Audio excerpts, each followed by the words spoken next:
This is KMJ. Welcome to the Marc Kapetan Show. This is attorney Marc Kapetan, your host.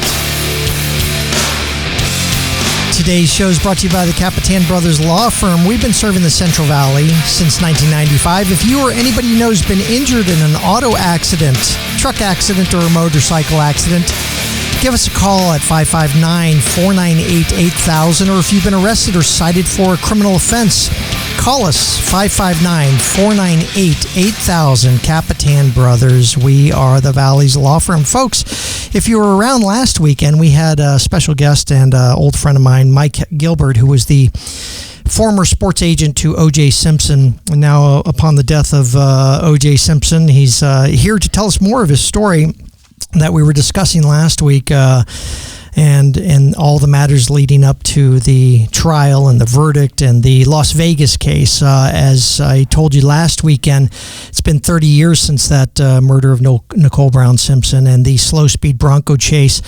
Mike Gilbert came to my office about 15 years ago or so during the Las Vegas case, which is the second matter in which O.J. was going to get many of his memorabilia back. Mike had been storing the memorabilia in a warehouse in Hanford, along with some other items, and it was stolen from Mike back in the day and was taken to Las Vegas, and it became the subject of the robbery charges that O.J. served 9 years for. So welcome back to the show, Mike Gilbert. Thanks, Mark. Yeah, that was very subtle of you, Mike. Thank you. Yes, you're tired already because we just went through a whole taping of the first hour from last week, so we're going to do a two-parter here. All right, Mike, listen, I wanted to extend this whole conversation because you have deep personal conversations that no one's ever really heard about, and you have an insight, and it all started from the fact that you had these idols when you were a kid, including Clint Eastwood, O.J., etc. And you met many of these idols. None of them turned out as tragic as O.J. Simpson, but you met many of these idols back in the past, huh? You know, I was very fortunate as a kid growing up. You know, you don't really ever think you're going to meet somebody that you see on television. My first, I won't say necessarily idol, but the first person I really looked up to that I thought was pretty cool was Clint Eastwood, back in the way before his Dirty Harry days. It was black and white TV, which people now, they probably laugh and think there was such a thing as black and white TV. But there in was. your day, maybe not my day. In my day, there certainly was. But no, I just remember watching Rawhide and thinking, yeah, this guy's really cool. He wasn't even the star, but I just thought his name was Rowdy Yates, and I thought, that guy is really pretty cool. So I did end up meeting him in Carmel at Bud's Pub, and ended up getting to know him pretty well. Closed bar down with him a few different times, and met him. Muhammad Ali. Back then, he was Cassius Clay. First bet I ever made. Oh, you met him that long ago? Well, first bet I ever made was Cassius Clay when he was fighting, Sonny Liston. I bet a nickel with my dad, and I won, of course. Yeah. He won. Changed his name to Muhammad Ali, but I met Ali. Ended up meeting, Elvis was one of them? Well, Elvis was one. I didn't get to meet Elvis. I was fortunate enough to meet Priscilla when we were filming the Naked Gun movies, of course, with O.J. She was great. Right. And then, of course, I met O.J. Simpson. Yeah. You know, my mom, I asked her years ago, I said, Mom, who'd you ever want to meet? Like Frank Sinatra? She goes, you kidding me? He's a bum, she said. You know, and so I may not have ever had that sense of, but it is a very, very common thing that a young kid would look up to these idols and want to pattern their lives after it. And that happened with you, with O.J. Simpson. And eventually you meet him to the point to where when you become, you met him through what, Marcus Allen, right? I did, yes. Yeah, you met him through Marcus Allen because you were Marcus Allen's sports agent, right? Correct. First. But you not only become a sports agent, but you become a friend and a family member. You said your kids called him Uncle OJ. They did, yes. When we would go stay at Rockingham, it was interesting. Nobody referred to OJ's house as OJ's house. It was just Rockingham, kind of like with Elvis, you had Graceland. So my kids grew up staying at Rockingham. When we'd go to Disneyland or Universal Studios, we would stay there. So they just knew him as Uncle OJ, who would send my daughter cheerleading competitions. He would send her flowers, and he was just part of our extended family. We stayed at his place in New York City when we would travel to New York. Yeah, and it's but good family. Oh, absolutely, yes. Not like that uncle that you hate right. going to his house. That's what I was going to say. Yeah, right. And you said even after the verdict, he was making attempts to stay in touch? After the verdicts in Los Angeles, of course, I was still his agent until he had been in Florida for a while. It was, during that time that he was kind of left to his own devices when I guess he became the worst version of himself, was in Florida. Okay, which brings up something. So you have, we've talked, and we're going to talk more about this, what I termed a long time ago when you were going through a really, really rough time, because you almost had this, at points of time, you had a sense of self-guilt maybe, in the fact that you were supporting him? Well, it's...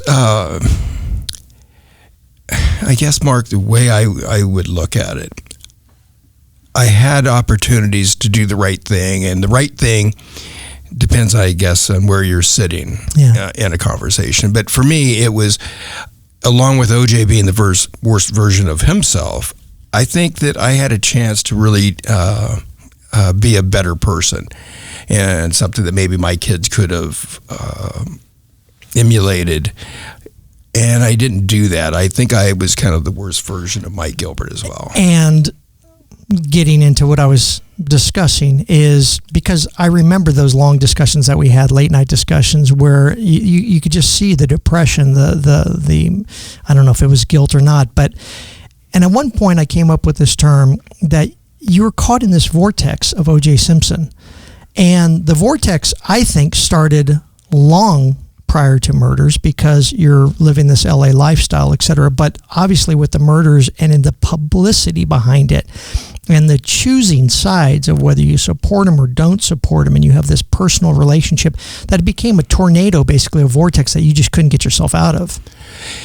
It was, and I think it was something that happened rather quickly. Because it was when the murders initially happened, the first thing I said, there's no way. You received a call from your wife, right? Well, I was in Yosemite rock climbing on June 12th with my middle son, David. So we're rock climbing. I decided on the morning of the 13th that I was going to stay and do this rock climb in Yosemite that I'd always wanted to climb called Lost Arrow Spire.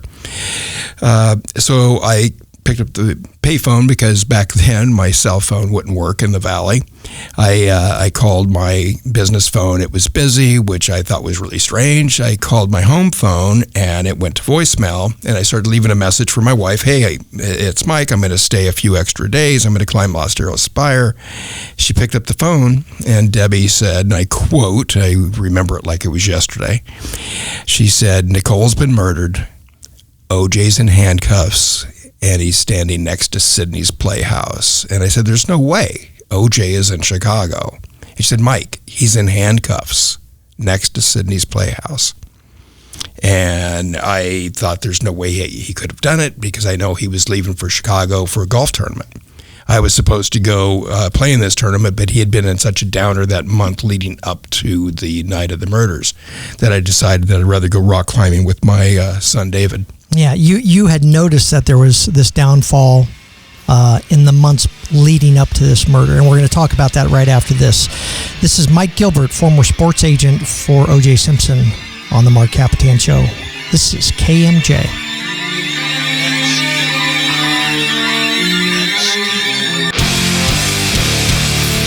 This is KMJ at KMJnow.com or wherever you stream. Welcome back to the Marc Kapetan Show. Folks, listen, I'm going to pop this music down and get a little serious with you before we get back to our conversation with Mike Gilbert, former sports agent for O.J. Simpson. If you've been injured in an accident, I understand it's a very trying time and it's very scary, and you don't know who to turn to. And there's all the advertisements you may see out there on the air for attorneys and guys from LA and guys from San Francisco. All these guys, we call them cappers. Mike, you know the term, basically. Cappers, guys who are schlocky attorneys that just want to take cases from the local people here. And your local attorney is going to know better than these LA and San Francisco attorneys. They know the areas, they know the streets, they know the insurance companies, they know judges, they know district attorneys if you've been arrested. So, and I'm not saying any favoritism gets played, but we just know the system around here. So if you are injured in an accident or if you have been arrested or cited for a criminal offense, call the Kapetan brothers at 559-498-8000. We'll answer your questions. We'll ease all your concerns. I promise you we do a great job. And I'm not just saying that because I'm one of the partners. 32 years of doing this, Michael. I think we've proved ourselves to the community. So anyway, Michael Gilbert, who's the former sports agent for O.J. Simpson. Michael, we were talking about the fact that prior to the murder, you've just received the news of the murder from your wife. She says O.J. is in handcuffs. He's at Rockingham. Nicole's been murdered. You say there's no way that O.J. could do this. But looking back on it, you say that you had noticed a dramatic decline in O.J. leading up to that. And we talked about the vortex of O.J., but I think it started before this vortex of publicity and this case. I think there was an L.A. lifestyle that you admittedly got into yourself, and it could bring the best of us down, right? Well, I don't know if I was the best of us, but well, I heard you partied like the best of them. So, but it did. I fell victim to that, and but he was having problems himself with all that. I mean, obviously, because he was a huge sports figure, and it was L.A. in the time of whatever parties and drugs and all that there could be. But you noticed a decline. Well, the decline I noticed began, I believe, around Mother's Day, so about a month before the murders. And that's when O.J. and Nicole had decided that they were going to split. And I think what happened, which I noticed immediately, was once they decided that they were going to split for good, and those were Nicole's words, it was going to be for good.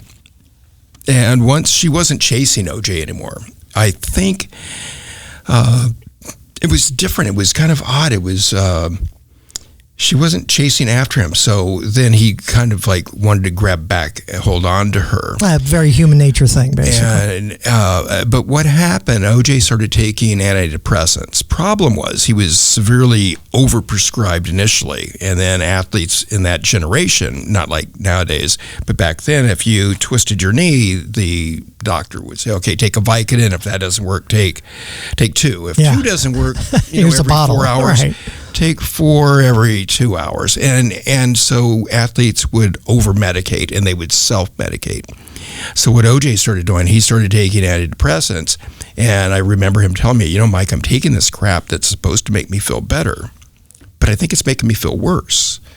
Like agitated? Well, it was just making him more despondent, making him very, very dark.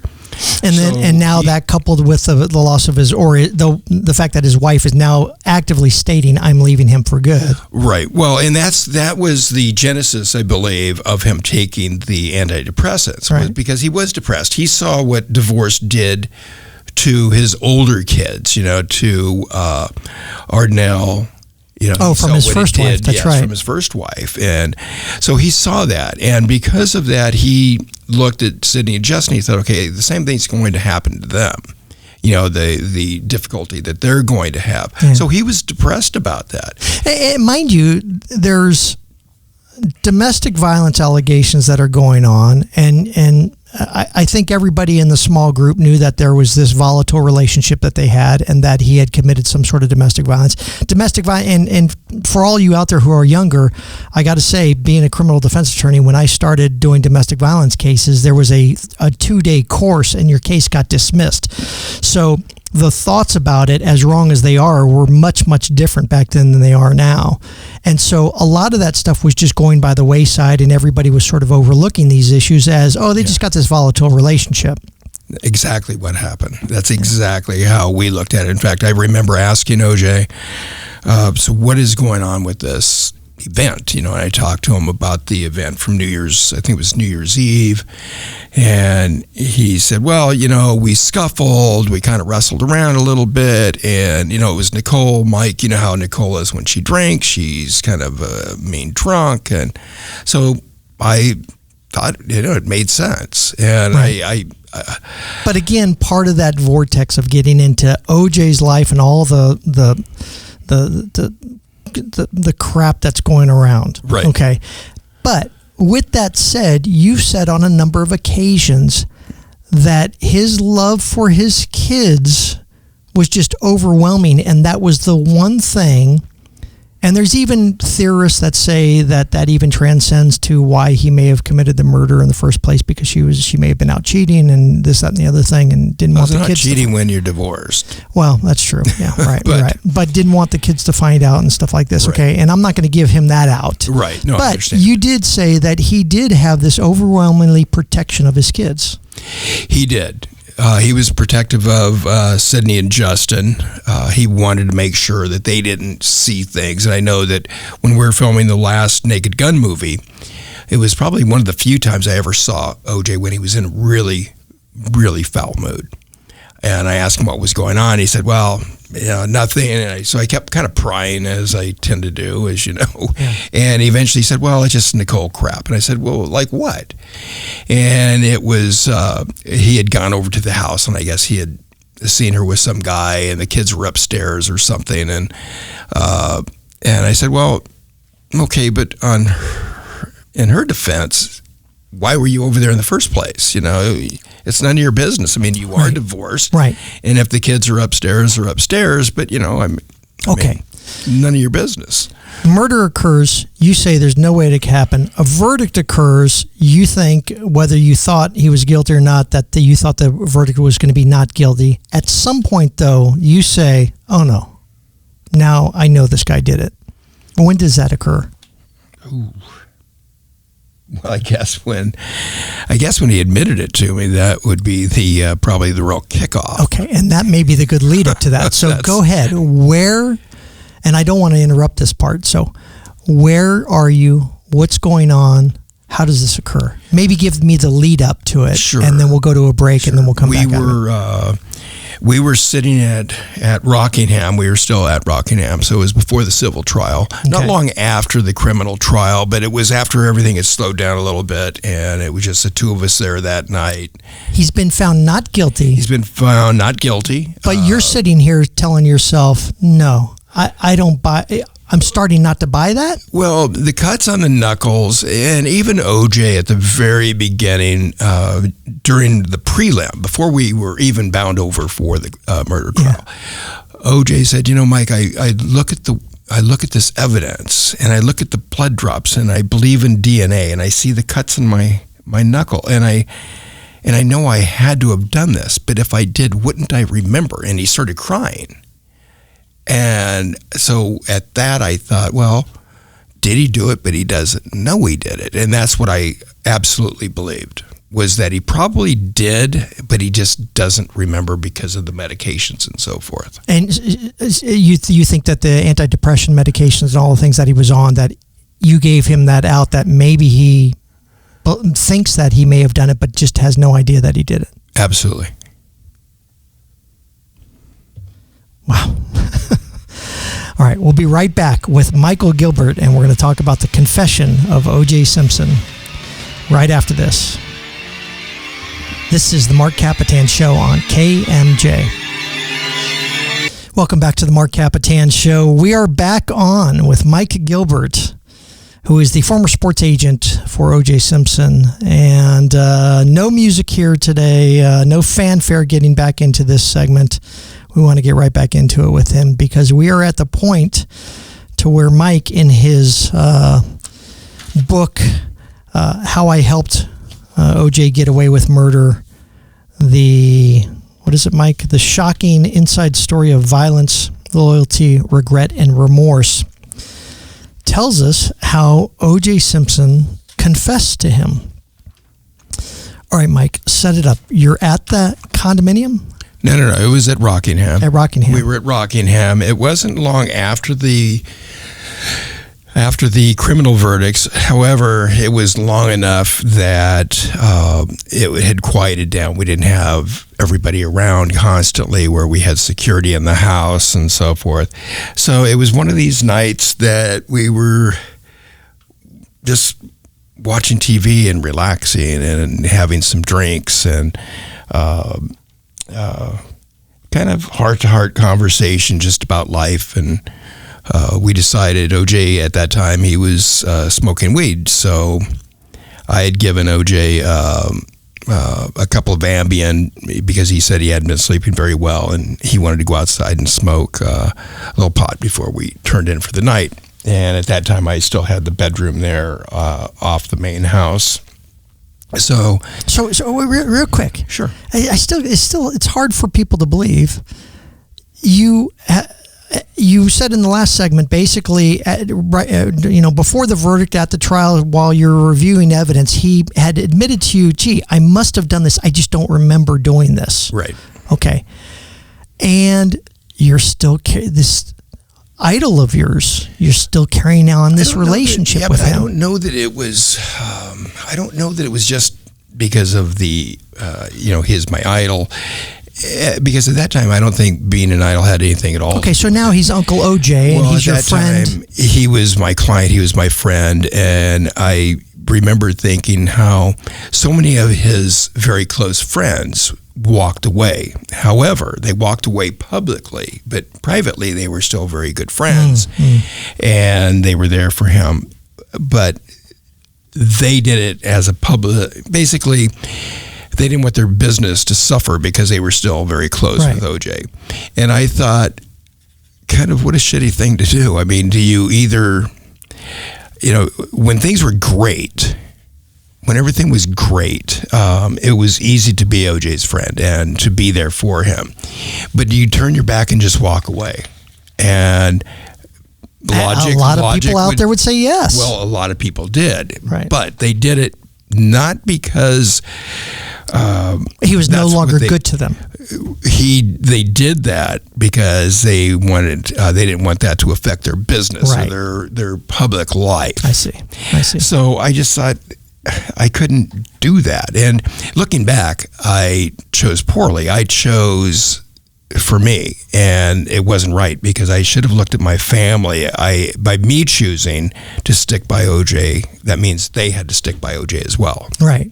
And that's the regret and remorse that you talk about in your book. Absolute regret. Okay. Is all right. That. Let's get back to it. You're at Rockingham. Yes. Sitting down. OJ smoking pot.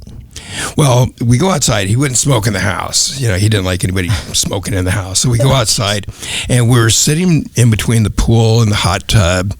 And he said, Mike, you see that tree? And I remember looking at this tree that I'd looked at, God, 100 times before, never noticing that it was important. And he said, that tree, Nicole and I spent so much money on tree doctors to save that frickin' tree. And I said, there's tree doctors? And he said, yeah, there's doctors for trees. Believe it or not, there's doctors for trees. I had no idea. Yeah. And he said, we spent all this money to save that tree. And it was dying because of all this water coming out from the swimming pool. When people jump in, the water would splash and kill it. And their names or initials, now looking back, I don't remember if it was just their initials or Nick and OJ was carved into the tree. And I'd never noticed that in all the years I'd been there. But he said, and the tree it's still here, Mike. And you could hear it in his voice where he was right on the edge of crying. And he said, and Nicole's gone and she's never going to be back. She's not coming back. And but here's this tree that we spent so much time and love and money to save it. So he was very emotional, and it made me emotional, hearing him, breaking down. So we went after he smoked some weed, and I know people are wondering, did you smoke? No, I'd quit smoking weed. I'd moved on to better stuff, but I had quit smoking weed a long time before that. But we went back in the house, and I'd given OJ the 2 Ambien to help him sleep. And Ambien at that time had just come out. It was sleep medicine. I'm sure most people know what it is nowadays. But anyway, so we were sitting, we were talking, and we were talking about some movie. I think it was called Pure Country or something, and some music that Nicole had left in his Ferrari. And I just thought that it was this perfect time to just ask him, what happened. And so I did. I said, OJ, what happened that night?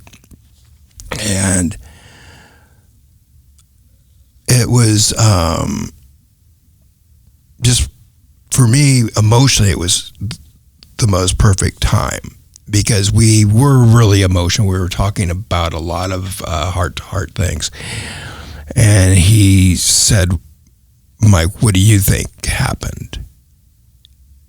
And I looked at him, and it felt like it was forever, but I'm sure it was just a few seconds. And I remember thinking, do I do the old, hey, look, I know you never could have done it. I know you love Nicole. Or do I tell him what I really thought? And I said, Jay, after I saw the cuts on your knuckles in jail that first time, I always thought you did it. And he looked at me, and I said, not because I could see you as a murderer or murdering Nicole, but because I remember what you were like that month leading up to June 12th. And so I think you did. I don't know if you remember, but I always thought you did.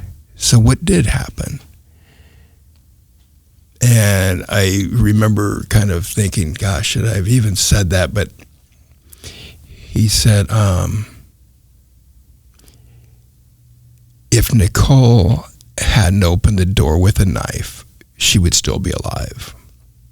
And I said, I know that's what you said to AC, but what does that even mean? And he said, if she didn't open the door with a knife, she'd still be alive. So I believed at that moment that he was admitting that he had done it. However, after time goes on, I thought he was partially being honest, because I really thought at that moment, absolutely, that's what happened. Yeah. But so why do you say partially honest? Well, what'd you find out later? I think he still couldn't actually say that I don't know that she opened the door with a knife. I mean, I could see it. One of her knives was missing. So whether that was the true facts or not, it was enough of an indication that he was present and that he may have done this. And I do believe that, did she open the door with a knife? Maybe. Yeah. Maybe she did. But I think that, he went there for a reason. He was there. Right. You talked to AC Cowling. Did he make the same type of admission to AC Cowling, according to AC? He had told AC during the Bronco chase, right? That if she hadn't opened the door with a knife. That's why people always wonder, why would AC take him to her graveside? Because originally, if people remember, he went there during the Bronco chase to commit suicide. Right. Not just to go to visit Nicole. He wanted to die and be with Nicole. And the famous white Bronco that you own with AC Cowling, right? It's up for sale. I bought the Bronco myself and a couple of my buddies. We bought it from AC way back, literally before the criminal trial even started. Fascinating stuff, man. Okay, we'll be right back with Mike Gilbert, former sports agent for O.J. Simpson, right after this. This is the Marc Kapetan Show on KMJ.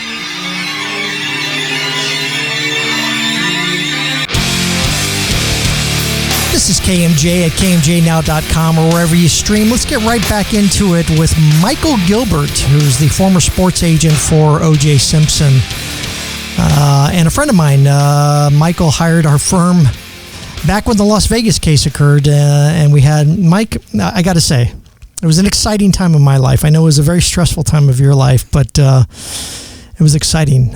You came to my office, and I thought you were crazy that we were going to do all this stuff. And you and I flew to Vegas and Los Angeles, and I went to Washington, D.C. to go deliver the suit. Yes, you did. Right? That's right. Yes. The O.J. suit that the verdict was read when he was in that suit. Yeah, so exciting times. Why'd you choose our office, by the way, Mike? You know, that's one of the things I wish your listeners could understand is that at that time, Mark, I could have had really any attorney I wanted. We had the Cochran Law Firm. I had so many friends who were attorneys in Los Angeles. And I did my research, and I wanted somebody local. Yeah. Because I knew eventually this was going to come back to Hanford and Fresno, be back in this area. So I wanted somebody local. I wanted a local law firm, and I met you and I met Peter. Yeah. And to me, it was no brainer. You know, I didn't want somebody out of Los Angeles to go into a Hanford courtroom. Yeah, listen, I appreciate it because we did have to go, from what I remember, Hanford. We had to fly to Las Vegas and meet. I had to contact sheriff's departments in several different counties because they were looking to arrest you and prosecute you at one point. I mean, I got to say that, you know. Okay. They were looking for. Well, we had to go. We had to go talk to the district attorney in. Was it Cook County, Las Vegas? Is it called? Well, that's when the sheriff said that if you would have been, he said, Mike, if you would have been in the room, I doubt you'd be here today. And I said, well, why? And they said, well, I think the guys with the guns would have killed you. Oh, you mean during the Las Vegas robbery? Oh yeah, basically. Oh yeah, in the hotel room in Las Vegas. Yeah. So no, you've been through. You know, quite a bit. But we talked to that DA, and you had to testify and all that kind of stuff. So leading up into all that, well, you were there when I testified. Hey, I held the door open. Private attorney, Galanter, Yale Galanter. Disbarred in Vegas. I held the door open for OJ. He smiled at me and he looked at me like, "What are you doing with my buddy Mike?" Basically. But it was definitely an adversarial thing in the sense that you were testifying against OJ and the fact that you had this items of evidence, et cetera. And there was this dramatic moment in the courtroom in Las Vegas when they say, next witness, and the district attorney says, calling Mike Gilbert to the stand. And you walk in. And now you're face to face with OJ after all these many years and all the stuff that's gone in between you and after the murders, et cetera. And what's that like, staring him in the face and testifying? Sad. It was sad. I remember looking at him and thinking how many times I had been the one that would talk to him after or during recesses during court. And to be on the other side. And I remember looking at him and just thinking, none of this had to happen, you know, and I'm thinking if the guy didn't steal the stuff out of my storage unit, if you would have, you know, thought that maybe the stuff that you were really looking for, you know, the items, your photo albums from when you were a child, I would never have had those. If you would have just asked, you wouldn't be here today. Yeah, but man, I got a bigger sense than that because I remember you smiling at him and him smiling at you almost as if, yeah, OJ, I know all about you.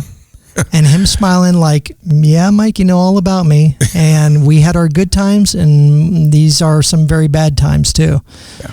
So there was almost this weird connection still. Well, there was. I could sense it as well. The smile, it was, I remember he called for not necessarily a sidebar, but he talked to his attorney, and I remember you and I hearing how his attorney just wanted to shred me, and I thought, wow, this is going to be really intense, because I've been deposed and cross-examined a few times in my life, so I thought, okay, this could be interesting. And it wasn't. And then I know after I kind of made his attorney look pretty pathetic. Yeah.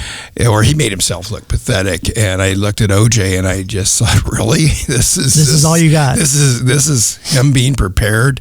And I heard later, OJ said that he told Galanter after, he said, "Yeah, I told you that he was not going to be easy." But that Mike's going to be a tough witness to cross-examine. And Galanter said, no, I'll shred him, and it ended up not happening. But I just remember the look on OJ's face. We had contact a few times between that trial and then, of course, the appellate trials as well. And it was, to me, you and OJ? Oh yeah. Personal contact. Well, no. Oh, you mean trial settings? Yeah, right. But it was to me, it was sad because it was. It was that downfall had continued. I remember that you told me when the verdict was read in the Las Vegas case, I think we were on the phone together, you said, that's the real face of OJ, because there was no longer that smile like everything's okay and I'm the king of the world. Well, I could see when I was testifying, I had made it a habit of watching jurors, especially during the criminal trial in Los Angeles, watching the jurors, and I got to where I could really kind of read them pretty well. And I remember during testimony looking over at the jury box and thinking, they're not buying it. Yeah. That shine is completely gone. And that was one of the things I noticed right away, was that it was different. Yeah, the idol, the face of the idol's no longer there. I knew he was going to be found guilty there. Sometime during that time, you give me a call at 5:00 as I'm driving home, and you say, "Hey, go to the airport, get on a plane. We're going to be on the Dr. Phil show." And sure enough, the next morning we're driving in a limo to the Dr. Phil show. You don't confront. Dr. Phil has you sitting face to face with the Goldmans. And that was not a pretty picture. What was your feeling at the time? Well, I guess the picture from where you were sitting, I guess you were in the front row. Yeah. I was sitting there with them. Yeah. And I know the focal point. I was the person they could hate at that moment because I had helped OJ with so much. Right. And the truth is, Mark, they had every reason to hate me, and that's why I was asking. You do have those regrets. At the time, you were pretty angry in the sense that you're like, well, they don't understand. I'm just sticking up for a friend. In some sense, right? A friend, a client, right? But nonetheless, and of course, is it about the money? Is it not about the money? But the Goldmans have every reason to be angry. Absolutely. And, there's murders committed every day in America. The same day that Nicole and Ron were murdered in Los Angeles, there was another murder. Right. People don't but know you who that did person have, was. You do have, looking back on it all those years, and even back then, you have the regrets of some of the things you did in sticking up for OJ. Absolutely. Yeah. The funniest part was at one point he asked me a question about whether you were making money off your book, and he kept on grilling me until he finally, I was trying to talk about the vortex of O.J. Simpson and all these things, and he finally said, "Mr. Kapetan, the truth is what you're telling me, you just don't know." And the whole crowd laughed, and I thought, oh my God, lucky it didn't make it to air. But all I know is we had, in a crazy, crazy situation, we had a wonderful time together. You became a very good friend. It was very exciting. And I'm hoping, I know you lost your daughter soon thereafter, and I hope all the regrets and all the stresses that you had as a result of being in the vortex of O.J. Simpson is somehow being resolved all these years later, Mike. Chrissy's death is like yesterday. It's something you never get over. We're extremely close. I've been asked by people as I travel around the world. I'm asked, why?